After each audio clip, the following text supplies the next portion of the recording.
En el nombre de Jesús. Puede tomar asiento.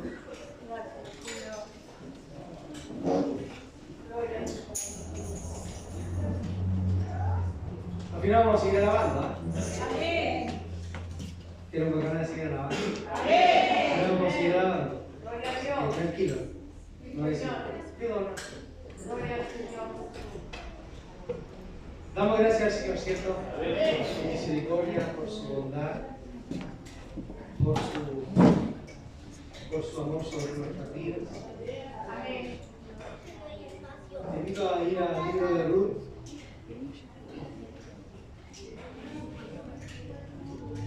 Hoy día terminamos el libro de Ruth. ¿Quieres saber qué pasó? ¿Qué sucedió en esta historia de amor? Hoy día vamos a estudiar eso. Ruth, capítulo 4. Mientras les recuerdo, para los que no han podido estar, lo que hemos estudiado y lo que hemos aprendido de este libro, ¿cierto? Es muy importante entender qué es lo que Dios nos está hablando a nuestras vidas. Y de esta enseñanza, nosotros debemos de entender de que debemos aplicarla a nuestra vida. No nos sirve de nada poder entenderla, aprenderla, pero si no la logramos aplicar a nuestras vidas. Y Dios nos ha enseñado a través de este libro a tomar buenas decisiones. ¿Amén? Tomar buenas decisiones, siempre consultando a Dios y guiados por su Espíritu Santo. Cuando dicen amén. No intentemos intervenir sin antes haber orado al Señor. ¿Cierto? Hemos aprendido esto. Tenemos que consultar a Dios. No nos movemos por nuestra cuenta, no nos mandamos solos. Tenemos un Padre que nos guía y un Espíritu Santo que nos dice dónde debemos andar y por dónde debemos de caminar y por dónde debemos de pisar y qué es lo que debemos de hablar. Hemos aprendido que no perdamos de vista la bondad inmerecida de Dios. Que por perder la vista de la bondad inmerecida de Dios, Noemí cayó en una amargura. ¿Por qué? Porque perdió de vista la bondad inmerecida de Dios. Y a veces cuando nosotros sacamos la vista de la bondad de Dios y la ponemos en las cosas de este mundo, nos amargamos. ¿Cuántos nos han amargado por situaciones que uno dice, mira, por la tontera que me amargué? ¿Y eso sabe por qué es? Porque sacamos la vista de la bondad de Dios. ¿Con cuánto ha sido Dios bondadoso? Levanten la mano. Lo que pueden decir, Dios conmigo ha sido bondadoso. Nunca saque la vista de ahí, mi hermano amado. Amén. Para que no brote ninguna raíz de amargura en mi vida. ¿Por qué? Porque a los que aman a Dios, todas las cosas le ayudan a bien. Hermanos amados, aprendimos que las coincidencias y las casualidades no existen para nosotros los cristianos. Todo es parte de un plan estratégico y perfecto de Dios. Y aunque duele, hermanos, en algunos momentos, y aunque sufrimos en algunos momentos, podemos descansar que Dios tiene el control absoluto de la situación que estamos viviendo porque somos sus hijos. Amén. Amén. Y el domingo pasado, el último domingo, estudiamos a que es mejor obedecer a Dios, ¿cierto? Es mejor obedecer a Dios y hacer las cosas como Él dice. Vos podrías haberse saltado todo protocolo y haber dicho, casémonos, pero Él entendía que había algo que hacer. Y Él dijo, no me voy a saltar lo que Dios dice que haga. Y lo voy a decir conforme a lo que Dios ha dicho. Aprendimos que Él es el que llena los vacíos. ¿A cuánto han sido llenados de parte del Señor? Yo llegué con un vacío acá, mi hermano. Llegué con un vacío. Y vino Dios y lo llenó. Y lo último que estudiamos el domingo pasado. Y se lo entregué a la iglesia el domingo, se lo entrego a los que hoy no estuvieron. Y se lo recuerdo a los que estuvieron. El Señor dijo que es el tiempo en que va a visitar su pueblo. Va a intervenir en la vida de sus hijos. Es tiempo de cosecha, dice. Pero el tiempo de cosecha dura 3 meses. Y esto comenzó el 1 de octubre y termina el 1 de enero. ¿Qué va a cosechar usted? Lo que sembró. ¿Qué sembró usted? ¿Qué ha sembrado? ¿Por cuánto ha orado? ¿Por cuánto ha pedido? ¿Cuánto ha sido lo que usted le ha pedido al Señor? Este es el tiempo de cosecha. Gloria a Dios. Esto es para los que le creen al Señor. Esto es solamente para los que creen que el Señor lo hace. Si el Señor dice que así es, yo le creo al Señor. Y yo voy a cosechar lo que por tanto tiempo he orado y he clamado al Señor. El 1 de enero se acaba el tiempo de la cosecha. Usted verá si le cree o no le cree al Señor. Aunque usted diga, no, pastor, pero que esto es imposible. Nada es imposible para el Señor. Cree en el Señor. Confía en Él. Y espera en Él. Amén. Ya ha llegado el último capítulo de este hermoso libro. Y la palabra clave es redimir, comprar, adquirir, que aparece unas 17 veces en este capítulo 4, mis hermanos amados. Y es que la idea de la redención es la idea principal, no solamente del libro de Ruth, no solamente de este capítulo, es la idea principal de toda la Biblia, mis hermanos amados. La Biblia entera, desde el Génesis al Apocalipsis, fue hecha para que un pueblo que no era del pueblo de Dios pudiera ser adquirido a precio de sangre a través de una redención. Qué maravilloso es el Señor. Qué hermoso es el Señor, mis hermanos amados. Y de manera especial en este capítulo 4, la palabra redimir va a ser lo esencial. Ahora, ¿qué es redimir? ¿Qué es redimir? Redimir es liberar mediante el pago de un rescate. ¿Amén? Redimir es liberar mediante el pago de un rescate. Pero había un problema. ¿Se acuerdan del problema que había? En este caso, en esta historia, es que Noemí necesitaba que sus tierras fueran redimidas y que su hija o su nuera fuera redimida, pero el que lo podía hacer era el pariente más cercano. Y vos no era el pariente más cercano, por eso es que había un problema. Por eso es que vos decides obedecer a Dios y esperar en el Señor. Dice hacer las cosas como el Señor dice que tenía que hacer. Y termina el capítulo 3, en el verso 18, diciendo así. Entonces Noemí dijo, espérate, hija mía, hasta que sepas cómo se resuelve el asunto, porque aquel hombre no descansará hasta que concluya el asunto hoy. ¿Y se acuerdan que estudiábamos?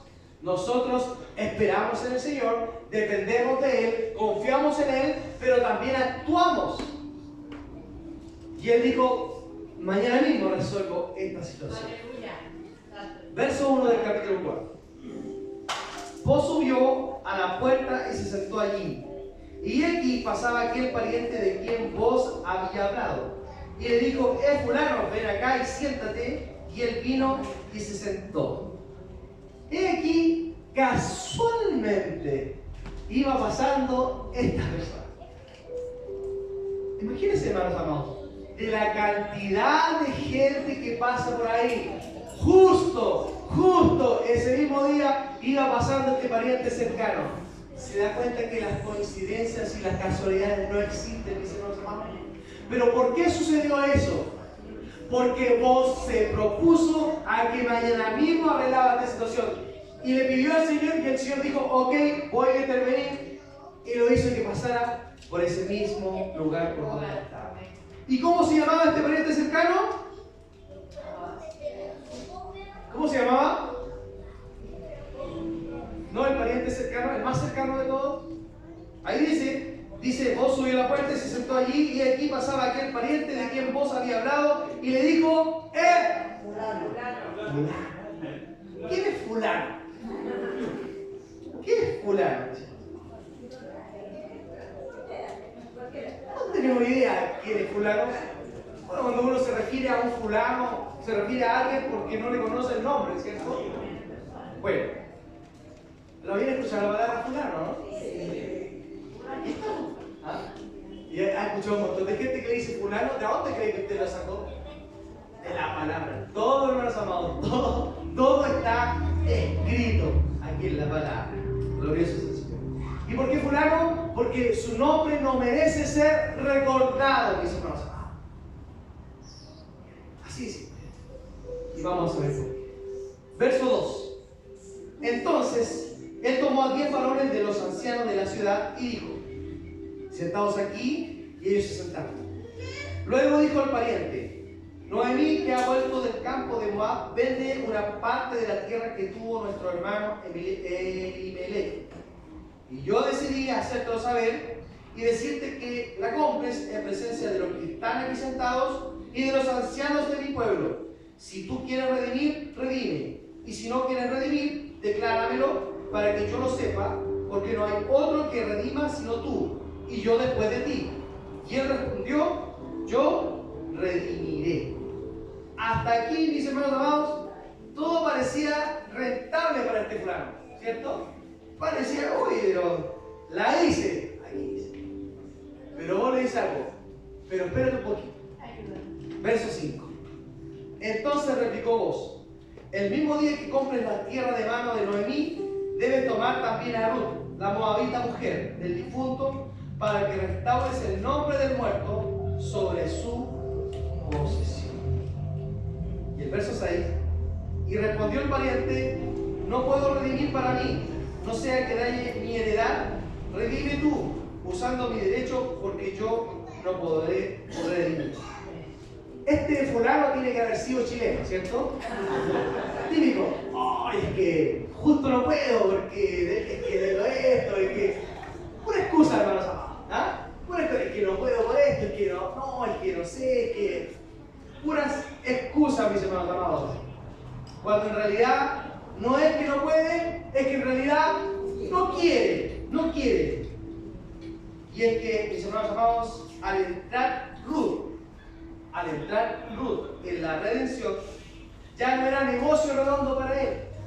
¿Por qué? Porque Ruth era joven, podía tener descendencia, hijos, y al tener hijos, esas tierras iban a pasar para sus hijos y no para su familia. Entonces, por eso es que él dice: no me conviene. El verso 6 dice: y respondió el pariente: no puedo redimir para mí, no sea que dañe mi heredad. Y aquí seguramente la razón, mis hermanos amados, de su anonimato. ¿Por qué? Porque él no pensó en su obligación como parte de la familia y de sacrificar lo suyo por el bien de una familia en necesidad, sino más bien él piensa como un hombre de negocios, un hombre frío, un hombre calculador, un hombre que solamente buscaba en su reputación y buscaba solamente en él. Es por eso que seguramente aquí no menciona su nombre. Porque todo aquel que piensa en sí mismo, mis hermanos amados, no merece ser llamado cristiano ni ser llamado hijo de Dios. El buen cristiano, el buen hijo de Dios, piensa primero en el otro, segundo en el otro y tercero en el otro. No lo hizo así el Señor. ¿Lo hizo así el Señor? La Biblia dice en el libro de Mateo, en el capítulo 16 de Mateo, en el verso 25, dice: porque todo el que quiere salvar su vida, la perderá. Y todo el que pierde su vida por causa de mí, la hallará. Y el libro de Primera de Juan, el capítulo 2 de Primera de Juan, el verso 17, Primera de Juan, capítulo 2, verso 17, dice: y el mundo pasa, y sus deseos también, mis hermanos amados, pero el que hace la voluntad de Dios permanece para siempre. Hermanos, las cosas van a pasar, las cosas de este mundo van a pasar, los tesoros de este mundo van a pasar, los bienes de este mundo van a pasar, pero el que permanece en el Señor permanecerá para siempre. Así que finalmente esta historia de amor tiene un final feliz. ¿Cuánto le gustan los finales? Termina con un final feliz. Y se inicia la ceremonia de entrega de redención. La entrega de traspaso. Miren qué interesante cómo es la entrega de traspaso. Verso 7. Había ya desde hacía tiempo esta costumbre en Israel, tocante a la redención y al contrato, que para la confirmación de cualquier negocio, el uno se quitaba el zapato y se lo daba a su compañero, y esto servía de testimonio en Israel. Entonces el pariente dijo a Booz: tómalo tú, y se quitó el zapato. Fíjate. Y aunque parece un poco extraño, mis hermanos amados, tal vez no lo es, ya que se hace en el contexto de la promesa de Dios al pueblo de Israel, cuando Él le dice que todo lo que pisara tu calzado será tuyo, ¿cierto? Este es el contexto de la promesa que Dios le hace al pueblo de Israel. No lo vaya a pensar usted ahora, hermano, que vaya y piso un auto para mío. No. Esto es en el contexto de la tierra prometida. Amén. Entonces, en ese contexto, lo que da o lo que quiere hacer saber esto es que la heredad le pertenecía a fulano, ya que era el pariente más cercano. Pero al ceder la heredad al que venía después, debía de pasarle el calzado, porque esa heredad le correspondía a él, era de su propiedad. Entonces, como ya no era para él, porque le había cedido, tenía que quitarse el calzado y pasárselo al otro. Y esa era una forma simbólica de hacer el traspaso del legado de la redención. No sé si se entendió. ¿Se logró entender? Pero para asegurarse vos de que no se arrepienta, porque le ha pasado que de repente alguien le ha dicho algo y de repente, no sé. Vos le dices así, verso 9. Y vos dijo a los ancianos y a todo el pueblo: vosotros sois testigos hoy de que he adquirido de mano de Noemí todo lo que fue de Elimelech y todo lo que fue de Kelión y Malón, y que también tomo por mi mujer a Ruth la Moabita, mujer de Malón, para restaurar el nombre del difunto sobre su heredad, para que el nombre del muerto no se borre entre sus hermanos, y de la puerta de su lugar vosotros sois testigos hoy. Amén. Vos está dispuesto a pagar el precio que fuera necesario para perpetuar el nombre y la heredad de Malón y de Elimelech, mis hermanos y hermanas. Y si ellos llegaban a tener un hijo con Ruth, legalmente hablando, no sería suyo, es decir, no sería de vos, sino que legalmente sería de Malón, porque lo que él estaba haciendo era perpetuar el nombre de su defunto esposo. Miren el sacrificio que él está haciendo. Es por esto que vos es considerado un prototipo de Jesucristo. Claro, con la gran diferencia que no fue a precio de su vida, sino fue por otro costo, no fue a precio de sangre, mis hermanos amados. Mire el tremendo amor de vos hacia Ruth. Así deberían ser todos los matrimonios. Aquí está la gran enseñanza de cómo debe ser un verdadero matrimonio cristiano. Un verdadero esposo y una verdadera esposa. ¿Sabe por qué hay tantos problemas matrimoniales, mis hermanos? Es por una mala comprensión del matrimonio cristiano. Más allá del interés físico de vos por Ruth, su mayor interés era de poder redimir a Ruth. Cuando la gente quiera saber del amor de Dios hacia su iglesia, ellos pueden decir: mira el amor de vos hacia Ruth. Cuando la gente de afuera quiera saber cómo es el amor de Cristo hacia la iglesia, usted puede decirle: mira mi amor que tengo por mi esposa. Tenemos un gran desafío, matrimonio, de poder representar de buena manera el matrimonio cristiano, porque el matrimonio fue instituido por Dios, mis hermanos.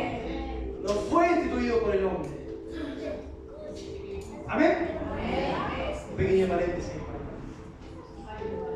Luego de terminada la ceremonia de redención, viene esto, verso 11. Y dijeron todos los del pueblo que estaban a la puerta con los ancianos: testigos somos, Jehová haga a la mujer que entra en tu casa como a Raquel y a Lea, las cuales edificaron la casa de Israel, y tú seas ilustre en Efrata y seas de renombre en Belén. ¿Por qué como Raquel y como Lea? ¿Cuál era la coincidencia que había entre Raquel, Lea y Ruth? ¿Qué pasaba con Raquel y Lea? ¿Que no podían tener ellas hijos, cierto? Y Ruth tampoco. ¿Por qué? Porque estuvieron, ¿cuántos años casados tuvo? ¿Se acuerdan o no? ¿Cuántos años estuvo Ruth casada? Digo fuerte para que 10 años. 10 años. No lo dice la Biblia, pero probablemente si fueron 10 años es porque en realidad no podía tener hijos. ¿Lo había pensado así? Por eso que le dice, que tu mujer sea como Raquel y Lea, versos 12 y 13,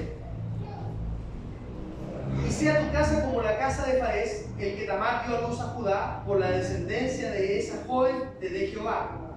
Vos pues tomó a Ruth, y ella fue su mujer, y se llegó a ella, y Jehová le dio que concebiese y diese a luz un hijo. ¿Quién le dio? Dice, y Jehová le dio que concebiese y diese a luz un hijo. No hay imposible para Dios. Yo tengo un compañero en el trabajo, no son cristianos, son creyentes, pero hay eso. Y ella, su esposa, no puede tener hijos.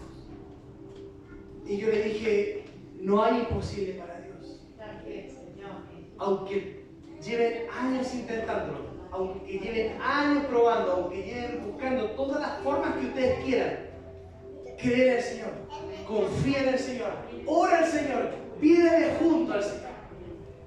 Y el Señor lo puede hacer. Pero ¿quién tiene que acercarse?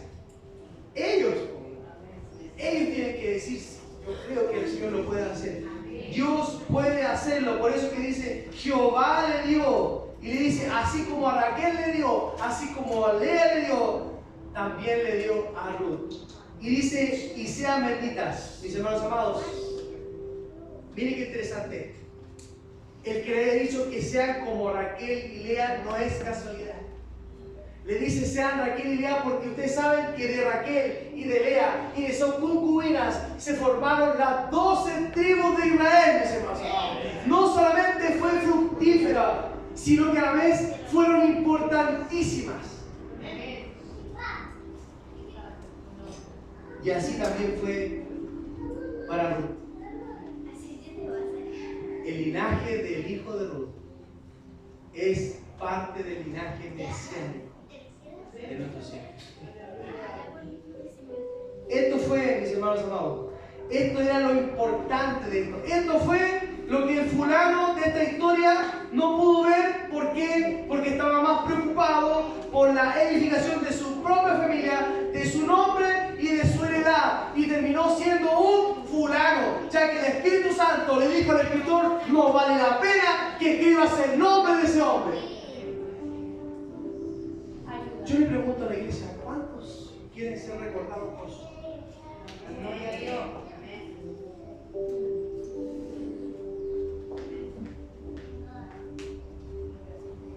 Y ojo que no tiene que hacer grandes cosas.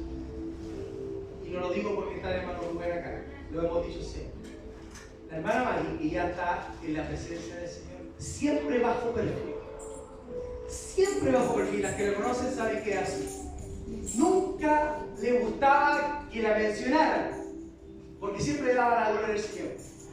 Y es una hermana recordada por muchos lados, mis hermanos. Se acuerdan de la hermana María. Donde uno anda, se acuerda de la hermana María.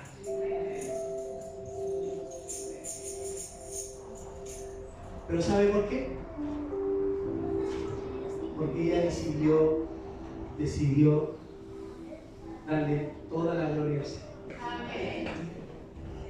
Porque ella decidió entregarle su vida al Señor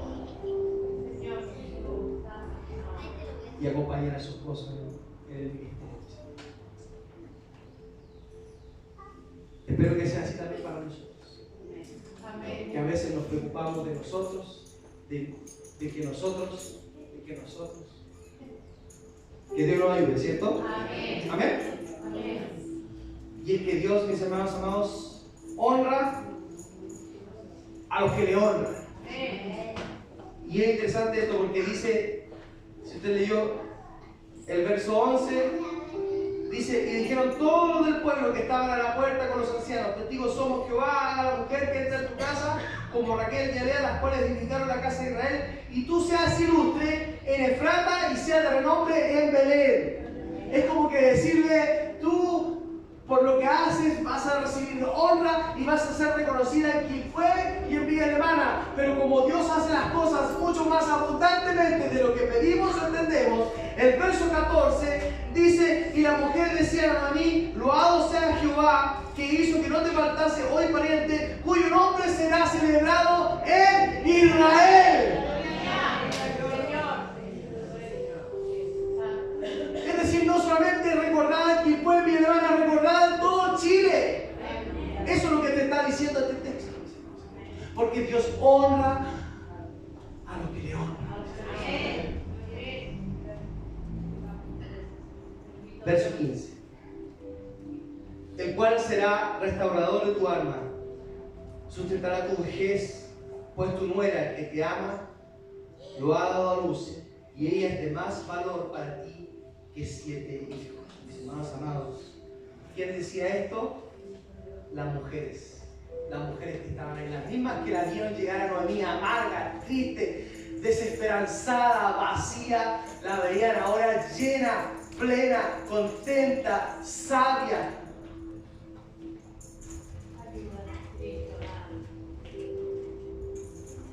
Versos 16 y 17. Y tomando Noemí el hijo, lo puso en su regazo y fue su haya.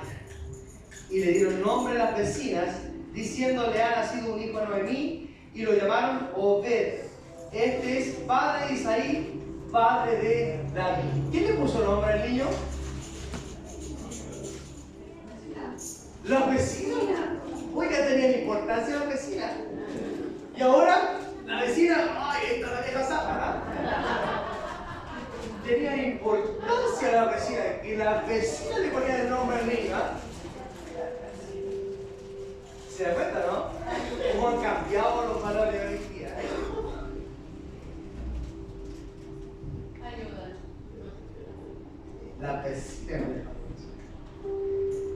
Dice, pero tendrán que pasar. Escuche esto. Tendrán que pasar muchos años antes que pudieran evidenciar la importancia de este niño en la historia de la redención.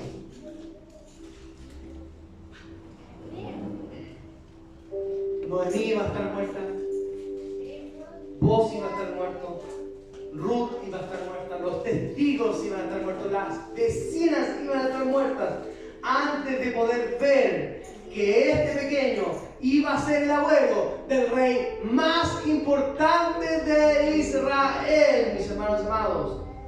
Y eso nos enseña que nunca podremos ver en esta vida lo que Dios está haciendo en nuestra vida. Y es que el propósito de Dios en tu vida va más allá de lo que tú puedes ver. No te desesperes si que no puedes ver con tus ojos lo que quisieras ver. Tal vez vas a estar muerto, pero Dios va a cumplir lo que te ha prometido. Amén. Gloria a Dios. Aunque no lo puedas ver, Dios lo va a hacer. Porque tal vez va a ser en una segunda generación o en una tercera generación. Tú no sabes lo que ese pequeño que anda dando vuelta ahí tiene el Señor. Este es como una imagen grande que nosotros, que ahora que podemos verla, porque nosotros vemos el libro de Ruth y vemos y decimos, ¡wow! Tremendo lo que Dios hizo, mire todo lo que hizo para poder llegar a Él. ¿Cuántos que están aquí pueden decir por fe, wow, es una historia de vida? Aunque no lo puedan ver, aunque lo vean todo mal hoy, aunque vean todo que está derrumbado y decaído, ¿cuántos pueden decir, wow? Que Dios nos ayude, ¿cierto? Que Dios nos ayude. Entonces, termina esta historia de amor con y se casaron y fueron felices por siempre y tuvieron hijos y esto. Cualquier día, ese sería el final ideal. Pero no fue así. La historia de Ruth termina así desde el verso 18. Estas son las generaciones de Fares. Fares engendró a Esrón engendró a Ram engendró a Aminadab engendró a Nasón a Salmón engendró a Boz engendró a Obed engendró a Isaí engendró a Aminadab. Cualquiera puede decir, ay, mira el más pobre. Y muchos se saltan la genealogía cuando digan, ay, pero son importantísimas, mis hermanos. Importantísimas. ¿Por qué?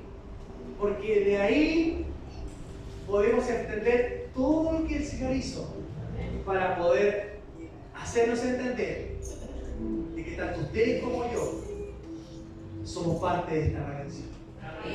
Y le voy a decir por qué. Comienza diciendo el 18, estas son las generaciones de Fares. Ustedes dirán, ¿quién es Fares? Bueno, Fares es un hijo que tuvo Tamar con Judá. Es una historia bien larga. Porque no se la voy a leer ni se la voy a contar, pero sí se la voy a decir dónde está.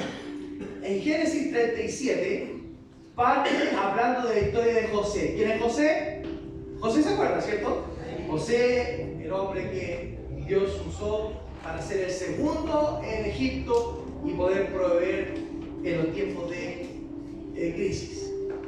Comienza en el 37, pero en el 38 aparece esta historia. Que le estoy contando yo. Donde aparece Tamar, Judá y aparece el nacido Fares.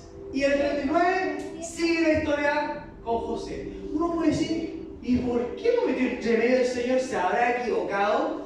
No se equivocó, porque a través de esa genealogía, porque el linaje de Jesús no viene de José, aunque José era el más correcto, entre comillas, o el más prudente a haber sido de la genealogía del Señor, pero el Señor eligió a Judá. Pero podría haber sido de muchas de las familias de Judá, pero eligió de la familia de aquí, de la Tamar y Judá. Cuando usted lea la historia, va a saber, wow, ¿y cómo salió esto? ¿Cómo fue esto? Bueno, es que Dios, en su infinita misericordia, a través de su historia, usó a seres humanos, reales, comunes y corrientes, como tú y como yo, mis hermanos amados. Y aunque sí se sabía que vendría de la tribu de Judá, no se sabía de qué familia iba a aparecer. Este es el tremendo final del cual le estoy contando. Si usted se va a Mateo 1, le invito a ir a Mateo 1, a leer la genealogía. ¿A cuánto le gusta la genealogía? Gracias por su sinceridad. Mateo 1, parte así.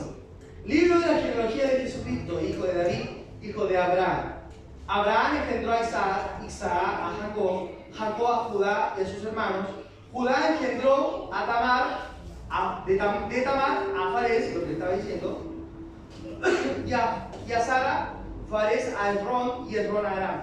Aram engendró a Aminadab a Nasón y Nasón a Salmón engendró de Rahab a Boz engendró a Ruth a Obed y Obed a Isaí y Isaí engendró al rey David y el rey David engendró a Salomón. Usted lo puede seguir leyendo hasta el final, donde dice de que de ahí nacería el niño llamado Jesús, llamado el Cristo. ¿Qué coincidencia o qué se parece esta genealogía con la que termina en el libro de Ruth? Que Mateo empieza así y Ruth termina así, ¿cierto? Pero hay una gran diferencia.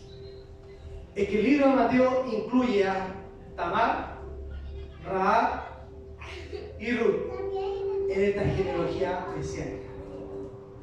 Tamar, que era cananea, Rahab, que era una ramera de Jericó, y Ruth, que era una moabita.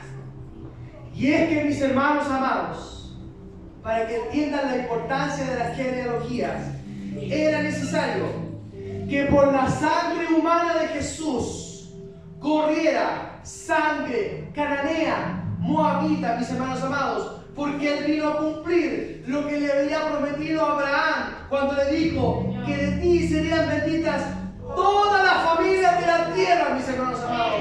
Y esto también incluía a las cananeas, a los moabitas, a los chilenos, a todos los que estamos en este lugar, mis hermanos amados.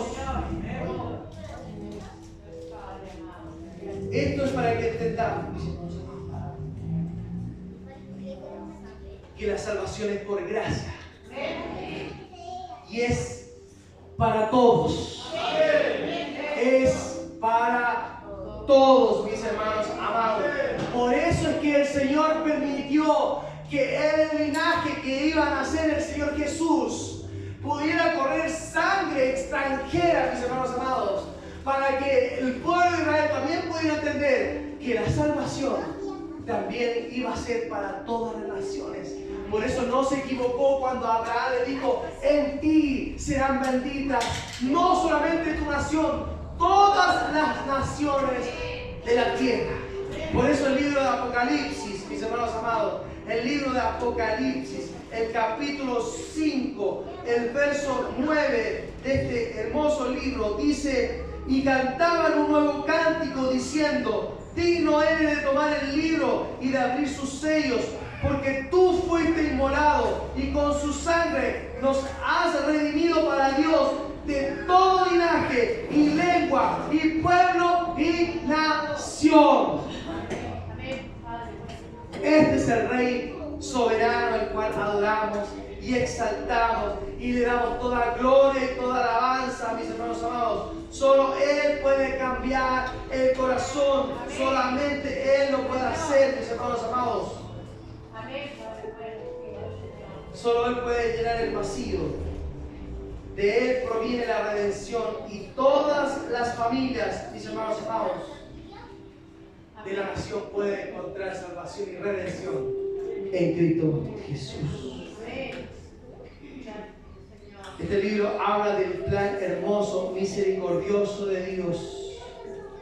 Este libro no habla de Ruth, no habla de Boaz, no habla de Noemí, habla del plan misericordioso y amoroso de Dios para redimir a su pueblo, a su iglesia. Y con esto termino. De alguna forma, todos los que estamos aquí somos Ruth. Y es que todos necesitábamos un pariente cercano.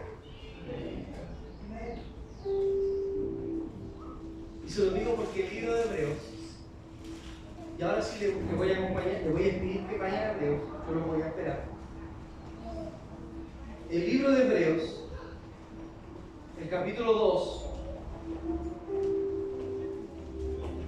el verso 11 dice así. Hebreos 2, 11. Porque el que santifica y los que son santificados, de uno son todos, por lo cual no se avergüenza de llamarlos hermanos. ¿Quién es el que santifica? Cristo. ¿Amén? ¿Quién es el que santifica? Cristo. Y Él no se avergüenza de llamarnos hermanos. Y el verso 17 dice: por lo cual debía ser en todo semejante a quién. ¿Quiénes son los hermanos? Todos nosotros. Por lo cual debía ser en todo semejante a sus hermanos, para venir a ser misericordioso y fiel sumo sacerdote en lo que a Dios se refiere, para expiar los pecados del pueblo. Hermanos amados, Jesucristo, el Señor Dios Todopoderoso, se humilló a sí mismo, mis hermanos amados, para hacerse semejante a nosotros. ¿Por qué, mis hermanos amados? ¿Por qué lo hizo? Se hizo como cada uno de nosotros para poder pagar y así, mis hermanos amados, poder perpetuar nuestros nombres ahora y para siempre, mis hermanos amados. Si tu nombre está escrito en el libro de la vida eterna, es porque Él pagó el precio por ser el pariente más cercano, mis hermanos. Por eso es que tu nombre sigue siendo perpetuo. Por eso es que cuando el Señor te llame, te va a llamar por tu nombre, mis hermanos amados. Porque Él pagó un precio, mis hermanos amados, para poder redimirte. Y para que tu nombre no se perdiera en la eternidad, en el infierno eterno. Él pagó ese precio para que tu nombre fuera perpetuado eternamente y para siempre por los siglos de los siglos. Ahora entiende la redención. Ahora entiende por qué se hizo hombre. Porque tenía que ser semejante a todos nosotros, mis hermanos amados. Ahora entiende por qué murió, por qué pagó. Porque estábamos desechados de este mundo y nuestro pago era el infierno eterno. Pero Él, al decir, yo soy el pariente más cercano, Él pudo pagar. Y así como vos perpetuó el nombre de Elimelech y de Balón, Jesucristo perpetuó su nombre. Perpetuó mi nombre. Y eso es para siempre. ¿Se entendió o no se entendió? ¿Por qué les digo esto? Valoren la redención, mis hermanos. Vean lo glorioso, lo maravilloso, lo hermoso que es la redención, mis hermanos.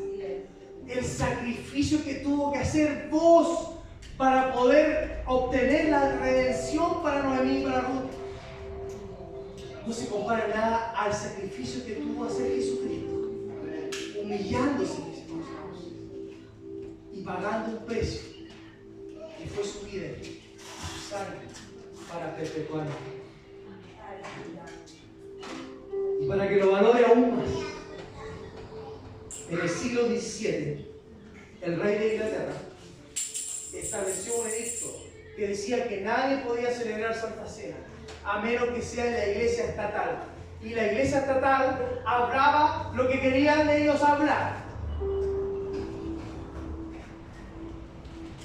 ¿Ustedes saben?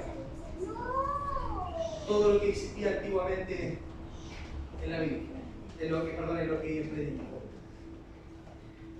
Entonces, los que querían escuchar la palabra de verdad tenían que hacerlo a escondidas. Y corrían el riesgo porque patrullaban los soldados los días domingos todos los lugares donde se podían esconder para que nadie pudiera hacerlo. Una joven que iba justamente a la Santa Cena del Señor, a un lugar donde se predicaba la palabra. Dice que va avanzando y cuando va llegando a la esquina se encuentra una cantidad de soldados y no tenía escapatoria. Y tenía dos opciones: o mentía o le daban la muerte, porque ese era el castigo. Y entre esas disyuntivas, Dios le pone. ¿A cuántos Dios le ha puesto palabra en su boca o en su mente que no, en alguna circunstancia donde, Señor, ¿qué hago? Y ¡pum! Tiene una palabra. Y esta joven recibe algo del cielo y le dice a los soldados, cuando los soldados, ¿a dónde vas tú? Les dice lo siguiente: mi hermano mayor ha muerto. Van a leer su testamento. Él hizo algo por mí y me ha dejado una herencia y quiero estar presente cuando se lea su voluntad. Y los soldados, no mintió, a eso iba y a eso venimos nosotros. Nuestro hermano mayor nos ha dejado una herencia, y esta es su voluntad, mis hermanos. Por tanto, mis hermanos amados, no hay por qué estar triste, no hay por qué estar desolado ni desesperanzado, mis hermanos amados, porque Él nos ha redimido.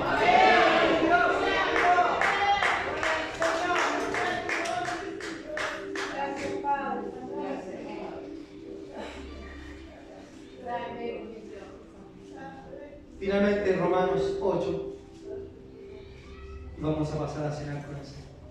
Romanos 8, el verso 28 dice: y sabemos que a los que aman a Dios, todas las cosas les ayudan a bien. Esto es, a los que conforme a su propósito son llamados. Porque los que antes conoció, también los predestinó, para que fuesen hechos conforme a la imagen de su Hijo, para que Él sea el primogénito entre muchos hermanos.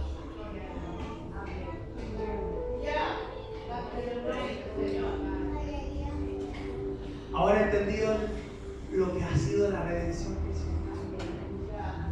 Bueno, con aquel que nos ha redimido, con Él vamos a cenar. Quiero que lo haga ahora en ese contexto. Quiero que lo haga en el contexto de saber con quién está cenando. Y mientras lo está haciendo, recuerde y piense en lo que Él hizo, en el sacrificio que hizo. Amén. Para hacerse hombre igual que nosotros. Y para pagar un precio que ninguno de nosotros podría haber pagado. Eso no es nada. Yo le invito a ponerse en pie. Vamos a adorar un segundo al Señor. Si hay alguien que tiene que hacer algo antes de cenar, es ahora el momento. Hay alguien que ha estado